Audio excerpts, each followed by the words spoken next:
নয় বরং 144 বছরের সাক্ষী হতে কুম্ভ স্নান হিজলডিহা আশ্রমের।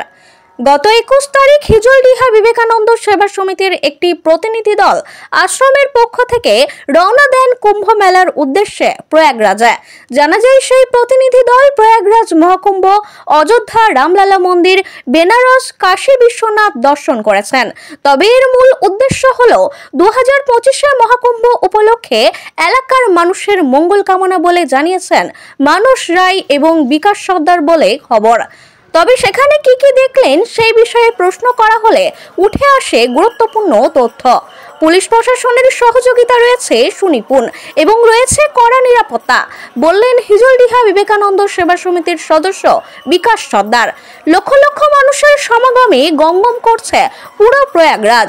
গাড়ির জন্য সৃষ্টি হয়েছে জ্যাম, তবে তা স্বাভাবিক। হিজলডিহা বিবেকানন্দ সেবা সমিতির পক্ষ থেকে চয়ন পালধি জানান, পাপ বা পুণ্য নয় বরং 144 বছরের সাক্ষী হতে 2025 কুম্ভ মেলায় এসেছে। সর্বোপরি রামকৃষ্ণ আশ্রম হিজলডিহা বিবেকানন্দ সেবা সমিতির পক্ষ থেকে এরকম সাধারণ মানুষের জন্য মঙ্গল কামনা সত্যিই বিরল ঘটনা। হিজলডিহার এই প্রতিনিধি দল বাড়ি ফিরেছেন 24 তারিখ, অর্থাৎ সফর ছিল 4 দিনের। চলুন শুনবো বিস্তারিত। বাঁকুড়ার ইনামুল ভুঁইয়ার রিপোর্ট, নিউজ 10 বাংলা। গিয়েছিলাম 21 তারিখে আমরা আশ্রমে, হিজলডিহা বিবেকানন্দ সেবা সমিতির আশ্রমের তরফ থেকে আমরা গিয়েছিলাম।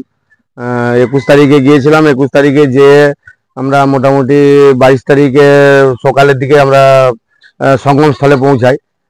প্রায় মোটামুটি 10-15 কিলোমিটার হাঁটার পরে তারপরে সেখানে আমরা ভালোভাবে আমরা নিজেদের মতো করে আনন্দ ফুর্তি করে চান করেছি। যেটা আমরা ভেবেছিলাম যে একটু অসুবিধার মধ্যে পড়বো, কিন্তু সেরকম অসুবিধা আমাদের হয়নি। আমরা ভালোভাবেই একদম নির্বিঘ্নে স্নান সেরে ওখান থেকে আবার যথারীতি এসে 22 তারিখে বিকালে সন্ধ্যের দিকে আমরা অযোধ্যার দিকে রওনা হয় রাম মন্দিরের উদ্দেশ্যে। তো রাম মন্দিরের উদ্দেশ্যে যাওয়ার পথে আমরা পথে মোটামুটি অনেকটা জাম পেয়েছিলাম। খানিকক্ষণ মানে প্রায় ঘন্টা 3-4 মতো জামটা আমরা ফেসেছিলাম।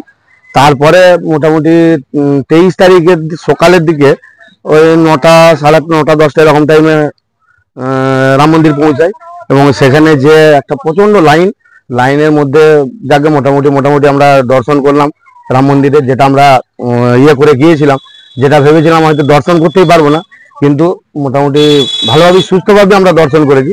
তো আমাদের কোনো রকম অসুবিধা কিছু হয়নি। এর উদ্দেশ্য বলতে দেখুন বিভিন্ন রকম উদ্দেশ্য আছে। আমরা গিয়েছিলাম একটা 144 বছরের সাক্ষী হয়ে থাকতে চাই। যেটা আমাদের পরের জেনারেশন মানে আমাদের নাতি পোতারা বলবে যে আমার দাদু গিয়েছিল কুম্ভস্থানে, যে ঘুরে এসছে, সেটা হবে। এবার উদ্দেশ্য বলতে ভালোভাবে স্নান করা, 144 বছরের সাক্ষী হয়ে থাকা, এটাই আমাদের উদ্দেশ্য ছিল। আমরা হিজলডিহা বিবেকানন্দ সেবা সমিতি আশ্রমের তরফ থেকে আমরা 6 জনের টিম গিয়েছিলাম। শুধু স্নানই আমাদের উদ্দেশ্য নয়, আমরা গেছি, স্নান করেছি এবং আমাদের হিজলডিহা গ্রামবাসীদের মঙ্গল কামনার জন্য আমরাও স্নান করেছি, যাতে পাশাপাশি বা মঙ্গল কামনা হয় সেই উদ্দেশ্যে আমরা গঙ্গায় কুম্ভতে স্নান করেছি। রাম মন্দিরে গেছি, সেখানেও যে আমরা মন্দিরের চেয়েছি যে আমাদের পাশাপাশি অঞ্চল গ্রাম যেমন ভালো থাকে, সব সুস্থ থাকে, সেই কামনা করে এসছি। পুলিশ প্রশাসনের সহযোগিতা খুবই ভালো। মানে আমরা যতবার পুলিশ প্রশাসনকে জিজ্ঞাসা করেছি যে এই জায়গাটা যাবো কোন দিকে, তারা ততবারই সহযোগিতা করেছে। মানস রায়, হিজলডিহা। আমরা মূলত গিয়েছিলাম হিজলডিহা বিবেকানন্দ সেবা সমিতির একটা 6 জনের টিম মিলে গিয়েছিলাম।